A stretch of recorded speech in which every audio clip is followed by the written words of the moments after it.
Assalamualaikum warahmatullahi wabarakatuh. Perkenalkan, nama saya Saifur Rahman SSI. Saat ini saya mengajar kimia di SMA Negeri 1 Sukakarya, Kabupaten Bekasi.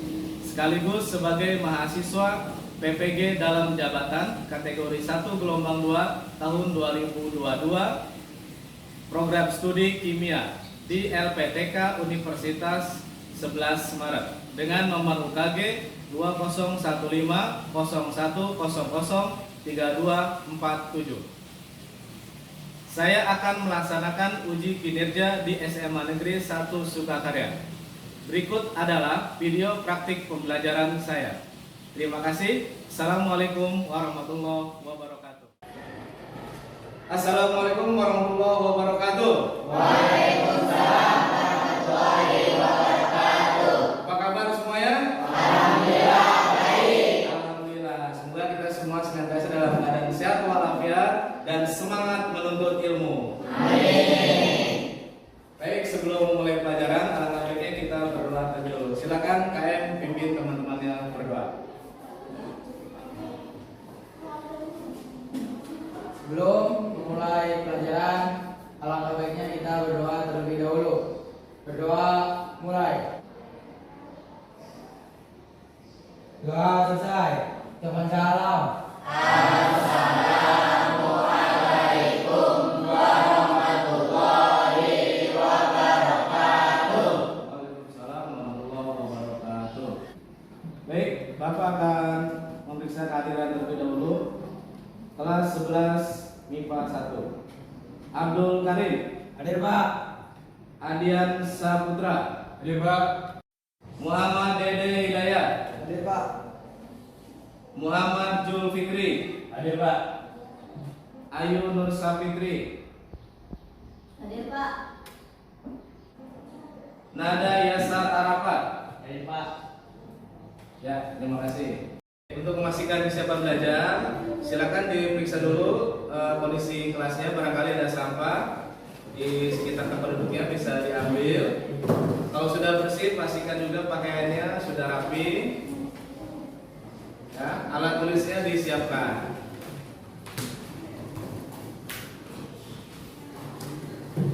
Ya, baik. Nah. Bertemu lagi dengan Bapak dalam pelajaran kimia. Di awal semester genap ini kita akan mempelajari tema konsep asam basa. Nah, seperti semester yang lalu ya, dalam pembelajaran kimia Bapak harapkan semuanya fokus ya, kemudian tertib, mengikuti setiap tahapan pembelajaran dengan penuh semangat. Bisa dipahami? Bisa. Bapak ingin mengucapkan selamat memasuki awal semester genap tahun pelajaran 2022-2023. Semoga di semester ini kalian belajarnya semakin rajin, tambah semangatnya, dan yang terpenting tetap menjaga kesehatannya. Mudah-mudahan di semester ini prestasi belajarnya semakin meningkat dibandingkan dengan semester yang lalu. Kalau kalian makan bakso itu ditambah cuka, kira-kira rasanya jadi apa ya? Asam ya. Kemudian ada orang ya, lambungnya sakit karena asam lambungnya naik gitu. Kemudian dia minum apa biasanya? Nah, fenomena tadi ya, itu ketika makan bakso dengan cuka, kemudian ketika orang sakit minum obat mah. Nah, ini akan ada hubungannya dengan materi kita hari ini, yaitu tentang konsep asam dan basa. Baik, hari ini kita akan mempelajari konsep asam basa. Tujuan pembelajaran kita hari ini yang pertama yaitu mempelajari sifat dan ciri asam basa. Yang berikutnya akan mempelajari konsep asam basa menurut Arrhenius. Tujuan pembelajaran yang ketiga, kita akan mempelajari konsep asam basa menurut Bronsted-Lowry. Selanjutnya, kita akan mempelajari konsep asam basa menurut Lewis. Dan yang terakhir, tujuan pembelajaran kali ini kita akan mempelajari indikator asam basa.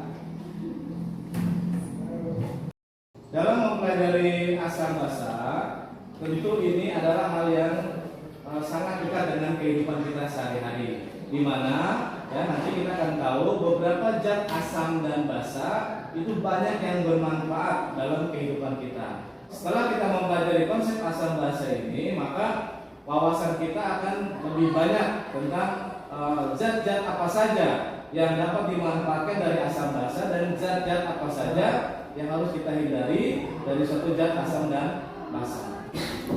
Pelajaran kita hari ini kita awali nanti, yaitu akan ada penjelasan tentang teori asam basa menurut Arrhenius, teori asam basa menurut Bronsted-Lowry, kemudian teori asam basa menurut Lewis.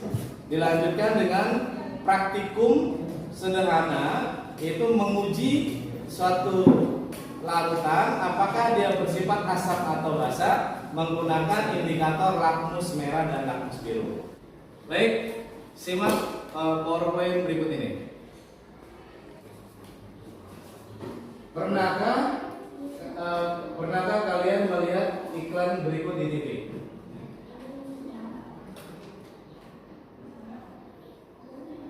Banyak saja yang gak cukup. Rexona juga program kucing segera seharian. Ruang macam, panas dan polusi, berdesak-desakan. Rexona juga program kucing segera seharian. Bersedia soal pilihan. Masa bulan kedua, bulan tahan lama, lama dia pasti ibu sakit.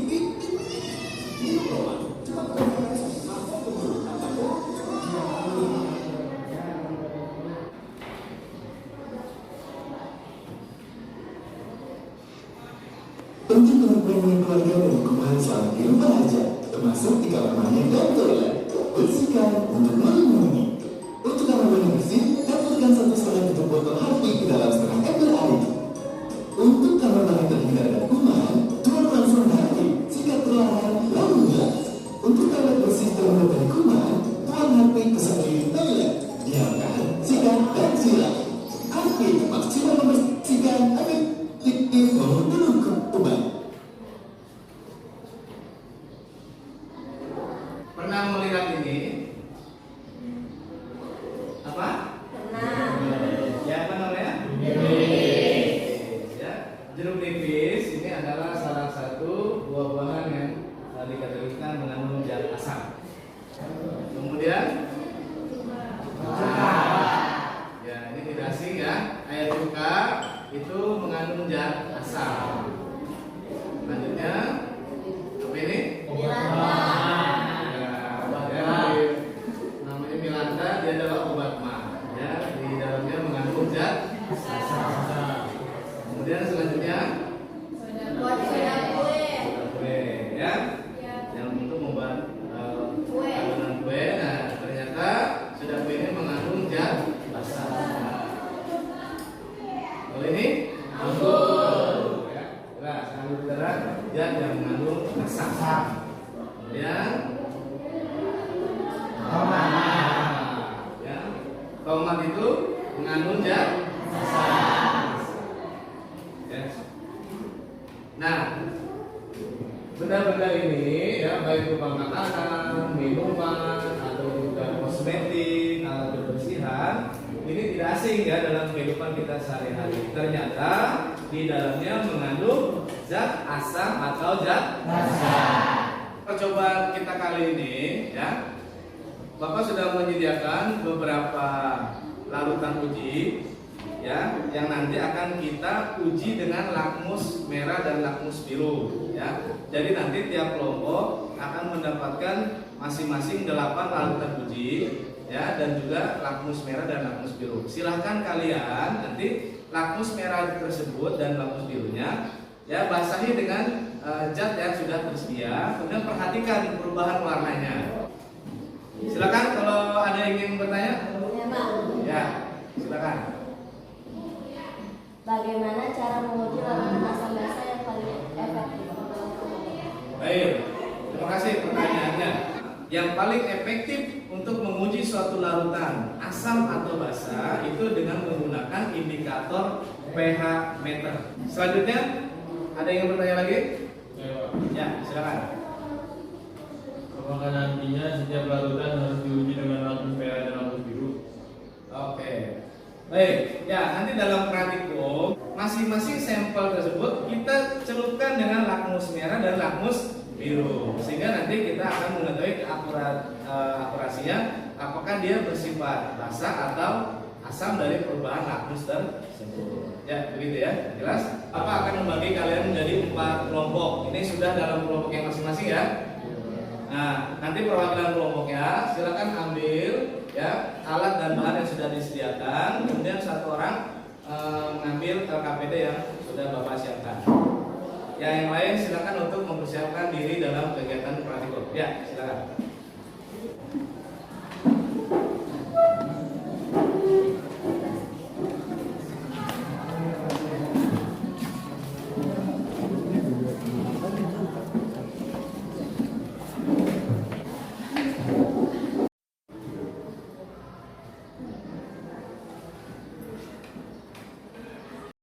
Ya, perwakilan kelompok silakan ambil LKPD-nya ke depan.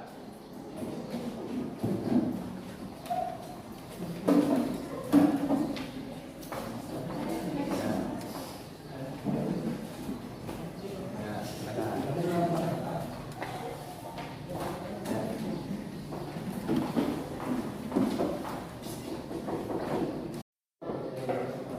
Di atas meja kalian masing-masing sudah ada alat dan bahan praktikum, juga LKPD dan bahan ajar ya.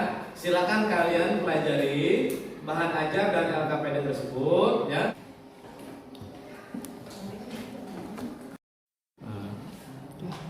Dah, angkat. Amati perubahannya.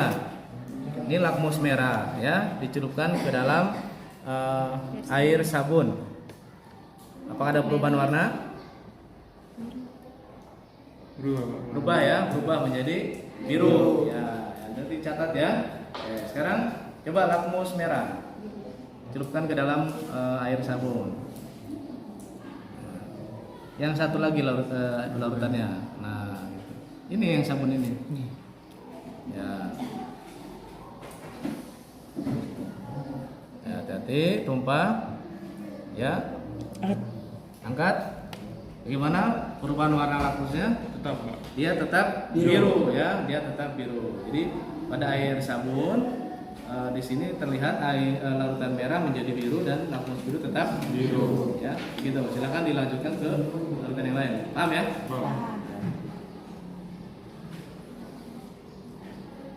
Nah, nanti ini ada lakmus biru ya, dan ini lakmus merah. Nah, masing-masing nanti dicelupkan ke dalam zat ya. Ini ada sampel air larutan obat mah. Ini satu larutan dicelupkan lakmus biru, kemudian satu larutan dicelupkan lakmus merah. Begitupun untuk sampel yang lain. Jadi masing-masing zat untuk satu jenis lakmus ya. Kemudian perhatikan perubahan warnanya ya.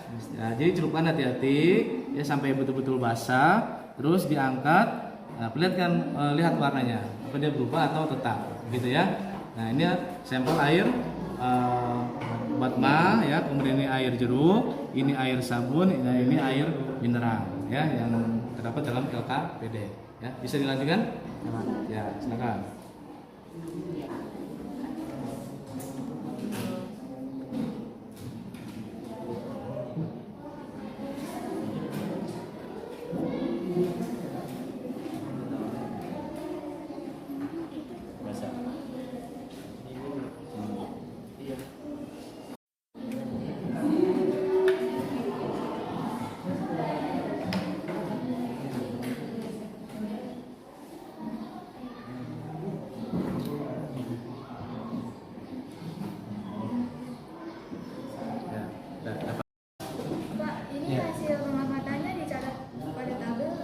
Ya betul ya, jadi nanti ya setelah diketahui dari perubahan warnanya, ini air mineral, lakmus merah, apa dia warnanya berubahnya? Kalau misalkan tetap merah tulis merah, nanti lakmus biru setelah diuji oleh biru, air mineral misalkan tetap biru, maka tulis biru. Nah, nanti kesimpulannya apa? Dari perubahan lakmus tersebut, kita buat kesimpulan apakah dia kategori zat asam, zat basa atau netral, gitu ya. Ini udah semua ya?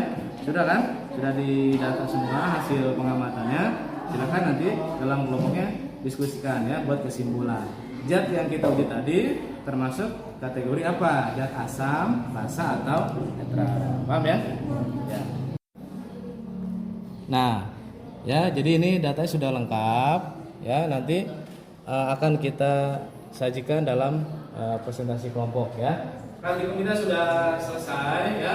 Selanjutnya masing-masing kelompok menyampaikan hasil pengamatannya ya ke depan kelas. Pada saat nanti temannya maju mempresentasikan hasil pengamatan, tolong semuanya simak dengan baik. Bisa dipahami? Bisa. Kita mulai dari kelompok 1, silakan. Assalamualaikum warahmatullahi wabarakatuh. Waalaikumsalam warahmatullahi wabarakatuh. Perkenalkan, nama saya Pak Waji. Saya di sini mewakili kelompok 1 ingin mempresentasikan hasil kerja kelompok kami. Nama zat air mineral. Lakmus merah tetap merah, lakmus biru tetap biru. Kesimpulannya netral. Nama zat cuka, lakmus merah tetap merah, lakmus biru berubah jadi merah. Kesimpulannya asam. Nama zat air jeruk, lakmus merah tetap merah, lakmus biru berubah jadi merah. Kesimpulannya asam. Nama zat air sabun, lakmus merah berubah jadi biru, lakmus biru tetap berwarna biru. Kesimpulan basa. Nama zat larutan obat mah, lakmus merah berubah jadi biru, lakmus biru tetap biru. Kesimpulan basa. Sekian dari saya. Wassalamualaikum warahmatullahi wabarakatuh. Ya, selanjutnya kelompok 2. Silakan.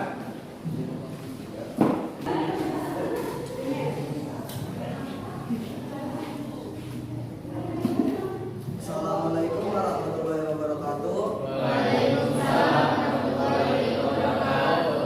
Saya perwakilan dari kelompok 2 ingin menyampaikan hasil pengamatan kelompok kami.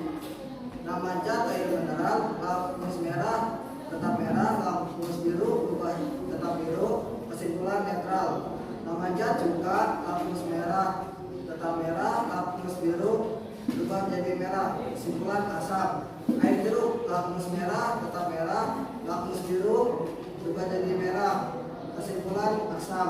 Air sabun, lakmus merah berubah jadi biru, lakmus biru tetap. Kesimpulan basa. Larutan obat mah, lakmus merah berubah jadi biru, lakmus biru tetap biru. Kesimpulan basa. Sekian hasil pengamatan kelompok 2. Assalamualaikum warahmatullahi wabarakatuh. Waalaikumsalam. Baik, terima kasih kelompok 2. Assalamualaikum warahmatullahi wabarakatuh. Waalaikumsalam warahmatullahi wabarakatuh. Saya perwakilan dari kelompok 3 akan menyampaikan presentasi tentang pengamatan asam dan basa. Nama zat air mineral, lakmus merah menjadi merah, lakmus biru menjadi merah. Kesimpulan netral. Nama zat cuka, lakmus merah menjadi merah, lakmus biru menjadi merah. Kesimpulan asam. Nama zat air jeruk, lakmus merah menjadi merah, lakmus biru menjadi merah. Kesimpulan asam. Air sabun, nama zat air sabun, lakmus merah menjadi biru, lakmus biru tetap merah. Kesimpulan basa. Nama zat larutan mah, larutan obat mah, lakmus merah menjadi biru, lakmus biru menjadi biru. Kesimpulan basa. Sekian dari saya, perwakilan dari kelompok 3. Ya. Assalamualaikum warahmatullahi wabarakatuh. Saya dari perwakilan kelompok 4 akan menyampaikan hasil pengamatan dari kelompok kami. Nama zat air mineral, lakmus merah menjadi merah, lakmus biru menjadi biru. Kesimpulan netral. Nama zat cuka, lakmus merah menjadi merah, lakmus biru menjadi merah. Kesimpulan asam. Nama zat air jeruk, lakmus merah menjadi merah, lakmus biru berubah menjadi merah. Kesimpulan asam. Nama zat air sabun, lakmus merah berubah menjadi biru, lakmus biru menjadi biru. Kesimpulan basah. Nama zat larutan obat mah. Lakmus merah berubah menjadi biru, lakmus biru tetap biru. Kesimpulan basah. Sekian dari saya. Baik, terima kasih dari tiap perwakilan kelompok yang sudah menyampaikan hasil pengamatannya. Ya, selanjutnya, adakah yang ingin menanggapi dari data yang sudah disampaikan dari masing-masing kelompok? Saya Pak. Ya, silakan. Dari hasil pengamatan kelompok 3 itu kan di zatnya mineral, terus lakmus merah menjadi merah, lakmus biru menjadi merah, kesimpulannya asam. Terima kasih ya, tadi sudah menyampaikan hasil pengamatannya, Bapak apresiasi kerja kelompoknya bagus, kemudian juga tadi mencatatnya juga rapi. Tepuk tangan buat kita semua.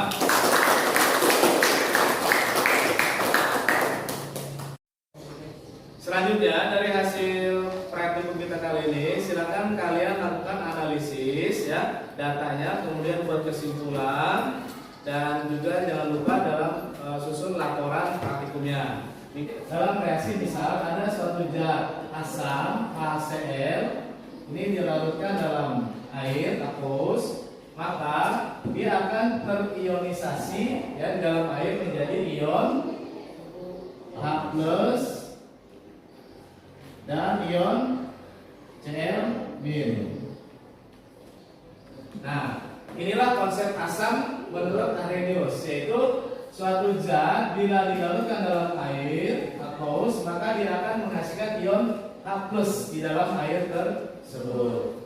Selanjutnya konsep basam menurut Arrhenius, NaOH ya. Ini konsep basam menurut Arrhenius.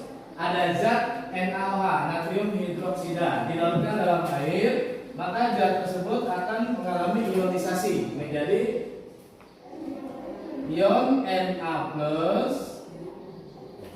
dan ion OH-. Nah, ion OH- yang ada dalam air itulah yang mengindikasikan bahwasanya NaOH adalah suatu zat basa menurut Arrhenius. Bisa dipahami? Konsep asam basa menurut Bronsted-Lowry ya, di sini nanti akan ada spesimen ya asam basa konjugasi. Kita perhatikan di situ ya. Misal ada NH3 direaksikan dengan H2O. Nah, nanti zat H2O akan mendonorkan proton. Nanti menurut Bronsted-Lowry zat yang mendonorkan ion proton atau ion H+ adalah berupa asam. Sedangkan zat yang menerima H+ adalah basa. Kemudian yang sebelah kanan ya, produknya, di mana di situ NH4 mendonorkan ion H+-nya ke dalam spesimen OH-. Maka di sini dikatakan NH4 sebagai asam konjugasi, kemudian OH- sebagai basa konjugasi. Sifat asam basa ya diantaranya adalah yang pertama,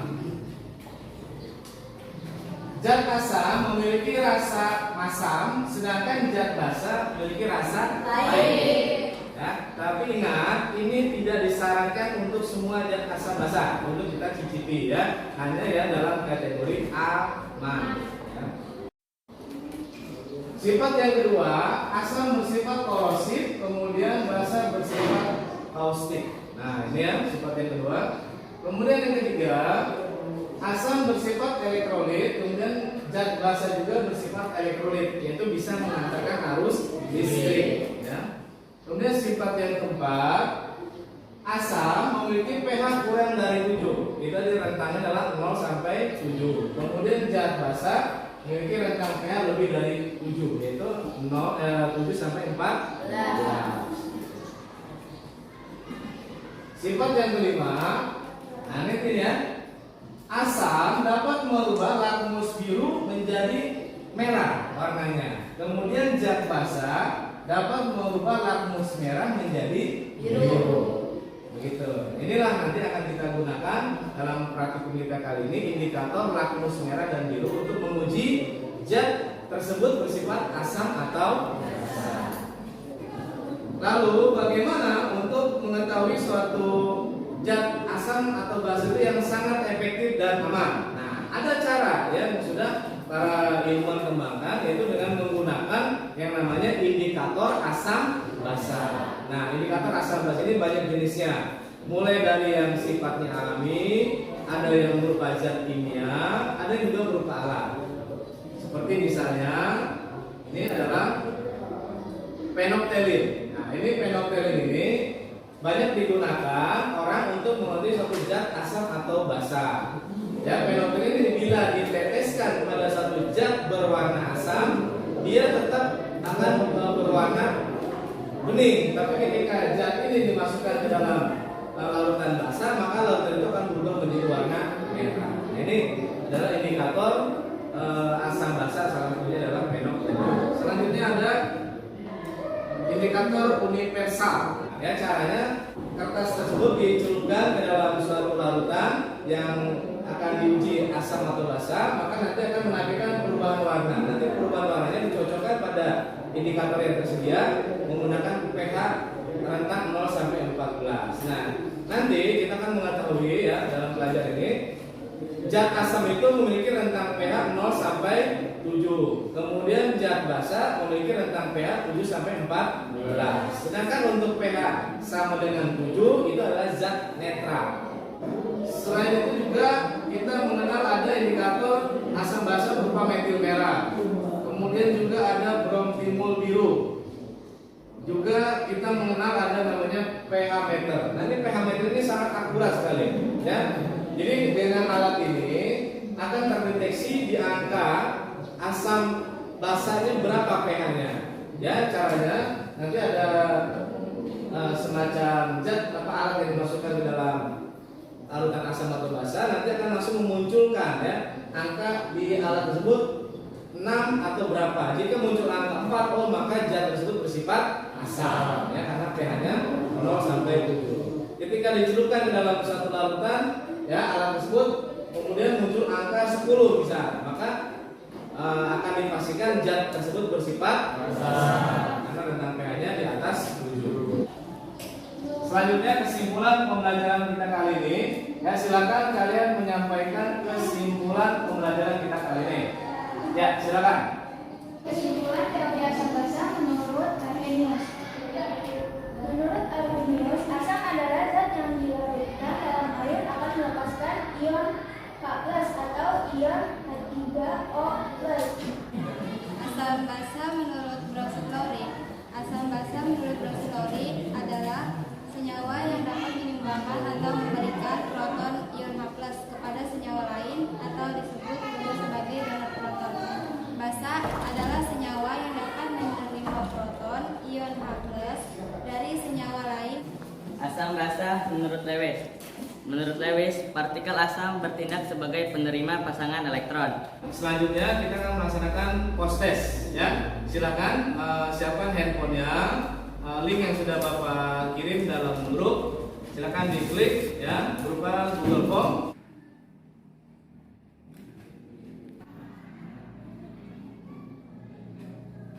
Capek ya.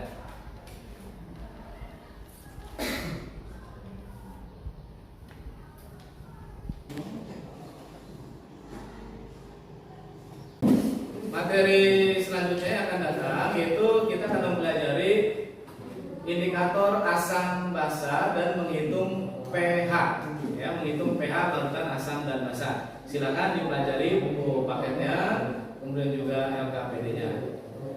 Demikian sampai kita di akhir pelajaran kali ini. Untuk menutup LKPD-nya kita berdoa terlebih dahulu. Silakan KMU pimpin doa. Sebelum mengakhiri pelajaran kali ini, alangkah